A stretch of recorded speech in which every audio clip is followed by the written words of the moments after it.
நான் இதை வேணும்னு பண்ணல. எப்படியோ நடந்துருச்சு. நம்ம இதை ஃபேஸ் பண்ணிதான் ஆகணும். ஆனா நீ இதை பண்ணல. யாரு கேட்டாலும் நான் தான் பண்ணேன். அப்படிதான். புரிஞ்சுதா?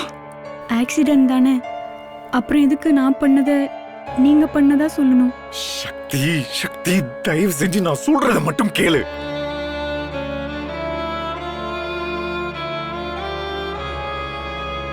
பாப்பா கிட்ட யாராவது கேட்டா அவ என்ன சொல்லுவா? ஷோ.